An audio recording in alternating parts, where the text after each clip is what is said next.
सभी अष्टादश पुराणों में यह श्रीमद् देवी भागवत के महत्व को उन्होंने समझा, जिसमें धर्म अर्थ काम की चर्चाएं तो हैं ही, सांसारिक लोगों के सुखों को प्रदान करने वाली अनेक अनेक गाथाएं हैं, लेकिन इसको श्रवण करने से अंतिम परिणति, अंतिम पुरुषार्थ, जिसे कैवल्य, जिसे मोक्ष कहते हैं, वह भी प्राप्त हो जाता है। इस पुराण को आप जितना सुन सकते हो उतना सुनने का प्रयास करें।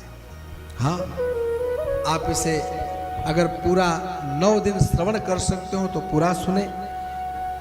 आप 9 दिन नहीं सुन सकते, थोड़ा समय है, थोड़े समय बैठे, आधा दिन बैठे, एक श्लोक सुने, आधा श्लोक सुने, एक मुहूर्त बैठे, जितना आपके पास समय हो आप भक्ति भाव पूर्वक भगवती के इस दिव्य चरित्र की कथाओं को सुने। ऐसा करने से आपके जीवन में कभी दुर्गति नहीं हो सकती है। जो कभी फल यज्ञ यागादि कर्म करने से, जो फल कभी अनेक अनेक प्रकार के तीर्थाटन करने से प्राप्त होते थे, वह संपूर्ण फल अनायास ही देवी भागवत के श्रवण मात्र से प्राप्त हो जाते हैं। आश्विन, चैत्र, माघ तथा आषाढ़ महीने में पड़ने वाली इन चारों नवरात्रियों में इस कथा को सुनने का बड़ा पुण्य होता है। और आप लोगों को मालूम है ना, नवरात्रि कितनी होती है? 4। 2 तो नवरात्रि आश्विन और चैत्र की, जिन्हें आप लोग जानते हैं, धूमधाम से मनाते हैं, लेकिन 2 गुप्त नवरात्रि के रूप में जानी जाती है, जो आषाढ़ महीने में पड़ती है और माघ महीने में पड़ती है। ये नवरात्रियां गुप्त नवरात्रियां। ऐसे महापुरुष कहते हैं कि जो चैत्र नवरात्रि है वह अपने आप में पवित्र है, श्रेष्ठ है।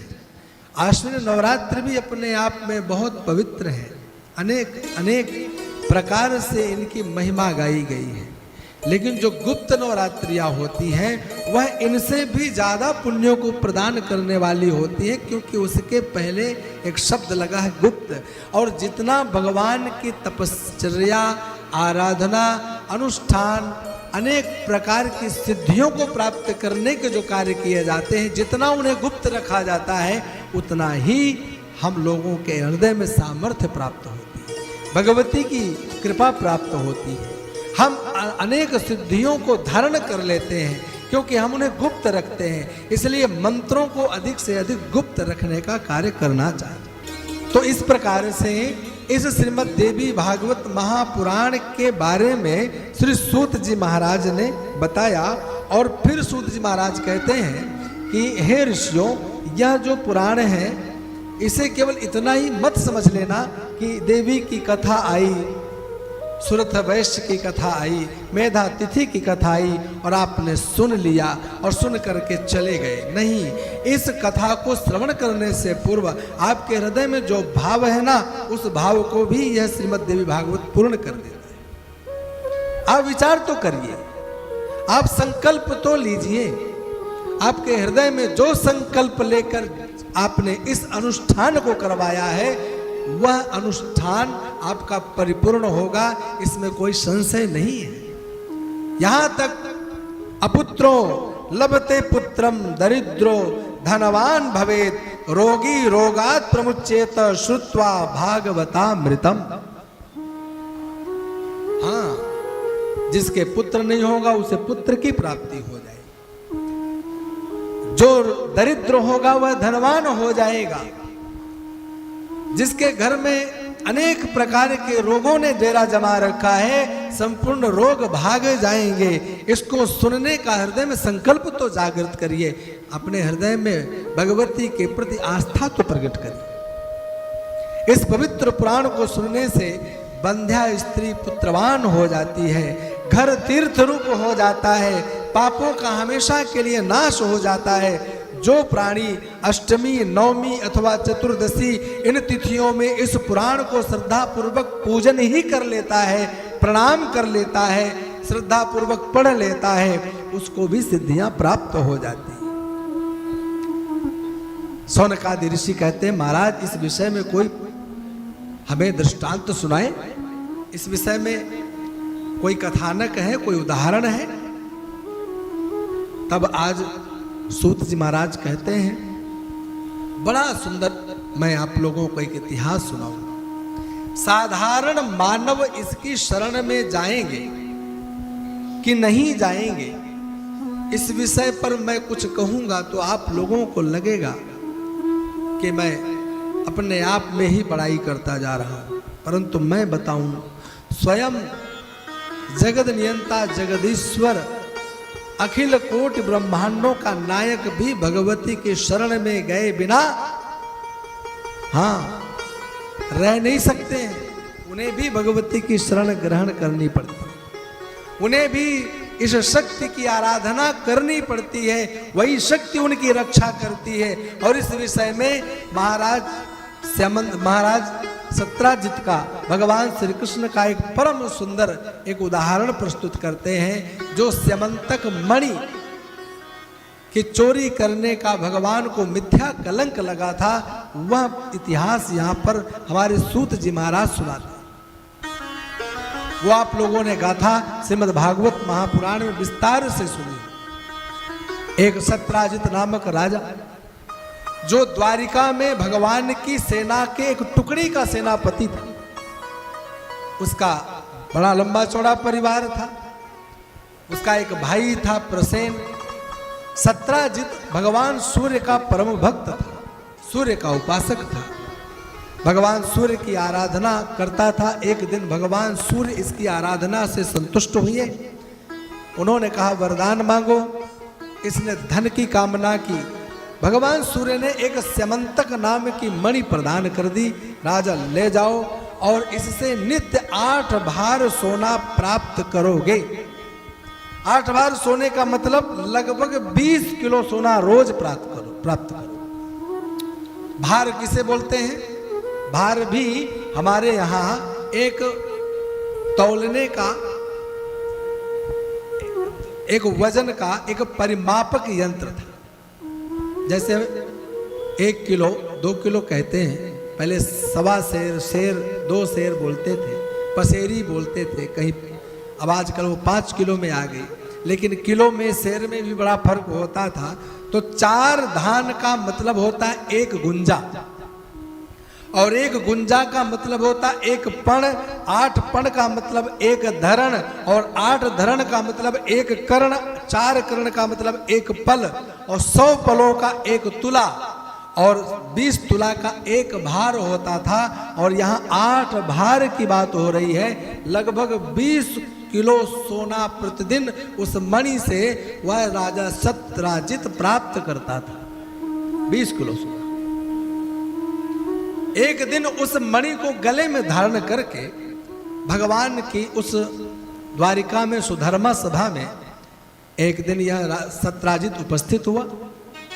जैसे ही दरवाजे से आया, बैठे हुए सभा के मध्य में जितने भी लोग थे सब खड़े हो गए।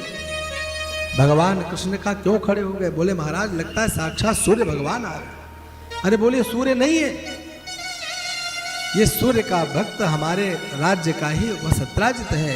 ये सूर्य उपासना करके इसने मणि प्राप्त की। आकर के अपने आसन पर बैठा। भगवान कृष्ण ने सत्राजित से एक प्रस्ताव रखा। सत्राजित के सामने एक प्रस्ताव रखा। भगवान कृष्ण ने कहा, सत्राजित आप कहाँ रहते हैं? बोले, द्वारिका में। द्वारिका में कहाँ? बोले, महाराज आपकी छत्र छाया में। तो आपका लालन पालन भी हमारे महाराज उग्रसेन ही तो करते हैं। बोले, हाँ। फिर आप इतनी विशेष मणि जो आप प्राप्त किए हैं, जिसके बारे में हमने महिमा सुनी है, इस सुवर्ण से आपका प्रयोजन कहाँ सिद्ध होता है? परंतु यही मणि यदि हमारे महाराज उग्रसेन के राजकोष में प्राप्त हो जाए तो प्रजा पालन में बड़ा सहयोग आपका हो जाएगा। हमारा निवेदन है, अगर आप इस मणि को महाराज के हाथों में दे दें तो आपकी बड़ी कृपा हो। सत्राजित ने कहा, महाराज मैंने अपने तपश्चर्या के प्रभाव से इस मणि को प्राप्त किया है, मैं कदापि किसी को नहीं दे सकता हूं। भगवान कृष्ण का जो इच्छा, भगवान कृष्ण ने किसी भी प्रकार से उसको ऐसा कोई वाक्य नहीं बोला जिससे उसे प्रतीत हो कि ये मुझसे इस मणि को न देने से दुखी हैं अथवा रुष्ट हैं। सत्राजित उस मणि को लेकर घर में आया, खूंटी में टांग दिया। एक दिन उसका भाई प्रसेन उस मणि को गले में धारण करके वन में शिकार करने के लिए गया। शिकार करने के लिए गया तो एक सिंह ने आक्रमण कर दिया।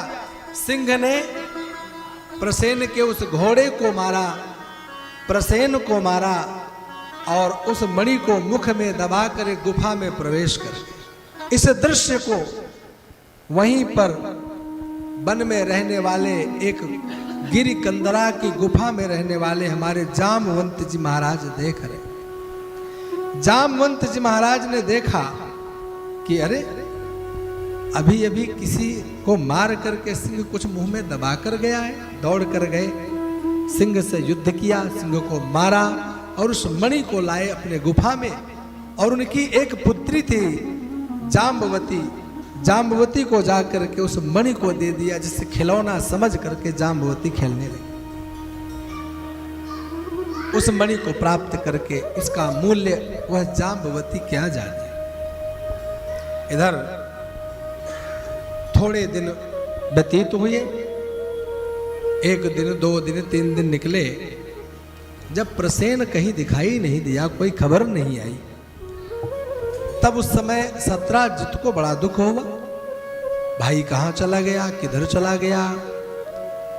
दूर दूर पता करवाया गया लेकिन नहीं, कोई खबर नहीं।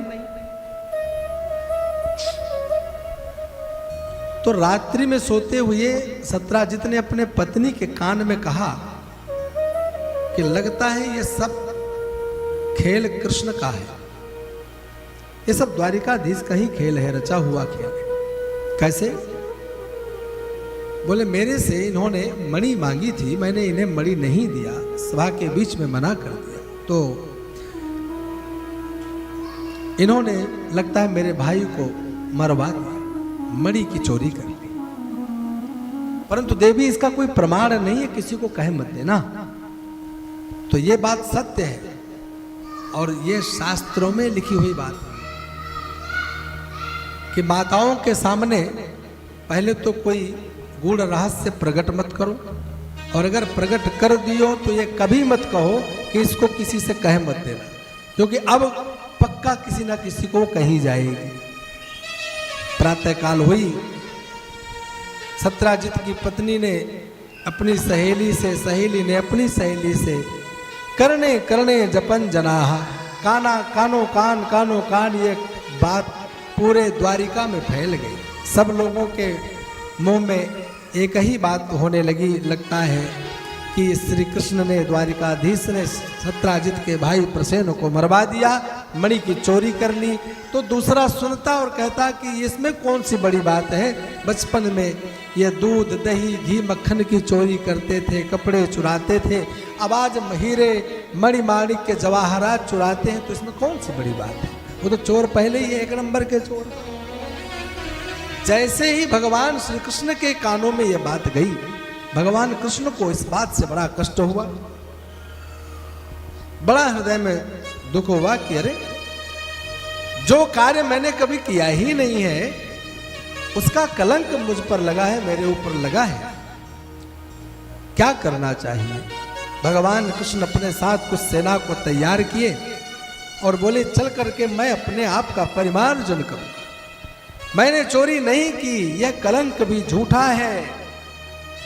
भगवान ये कह सकते थे कि मैंने कुछ किया नहीं तो मुझे डरने की आवश्यकता नहीं, कर नहीं तो डर नहीं, परंतु भगवान ये नहीं कहते। भगवान कहते हैं मुझ पर मिथ्या कलंक लगा है, तो इस मिथ्या कलंक से निवृत्ति कौन दिलाएगा, बल्कि मैं स्वयं ही अपने आप को दिलाऊं। ये कहने से काम नहीं चलता है कि कर नहीं तो डर नहीं। और भगवान कृष्ण सेना की टुकड़ी लेकर के वन में चले गए, ढूंढते ढूंढते ढूंढते ढूंढते उस स्थान पर पहुंचे जहां पर प्रसेन मरा पड़ा था, घोड़ा मरा पड़ा था। उसी चरण चिन्हों को देखकर गुफा में गए, सिंह मरा पड़ा है, वहां से कुछ रक्त की बूंदों को देखते देखते देखते देखते जामवंत की गुफा में प्रवेश कर भगवान कृष्ण के स्वरूप को देखा। और जामवंत की पुत्री बहुत चिल्लाई। जामवंत जी महाराज अपने पुत्री के रुदन को सुन करके दौड़ करके आए और भगवान कृष्ण से युद्ध करने लगे। एक दूसरे के सामने आकर डट गए। दोनों का भयंकर युद्ध हुआ, भयंकर युद्ध हुआ। दोनों एक दूसरे को परास्त नहीं कर पा रहे। युद्ध करते करते भगवान कृष्ण ने एक दिन उनके मनोरथ को पूर्ण करने के लिए उनकी छाती पर एक मुक्के का प्रहार किया। वो नस नस उनकी ढीली हुई, भगवान के चरणों में गिरे। जामवंत जी महाराज ने कहा, भगवान मैं पहचान गया हूं। भगवान कृष्ण कहते हैं, कौन है? मैं कौन हूं? आप कौन हैं? पहचान गए? बोले हाँ महाराज पहचान गए। भगवान श्री राम, भगवान कृष्ण से जामवंत जी महाराज कहते हैं, भगवान आप मेरे ठाकुर श्री राम भद्र ही तो हैं। राम रावण युद्ध के समय मैंने आपसे जो वरदान मांगा था उसको आज आपने पूर्ण करने के लिए ही करुणा की है, कृपा की है। मेरे सामने इस प्रकार का स्वरूप का दर्शन कराया है। हाँ, मैंने आपसे वरदान मांगा था और उसी वरदान का प्रभाव है, उसी वरदान को देने के लिए ही तो आप मेरे सामने आज उपस्थित हैं। भगवान मैं पहचान गया हूं, मेरे साथ इतने दिन तक युद्ध करने वाले आप ही श्री राम हैं। हाँ,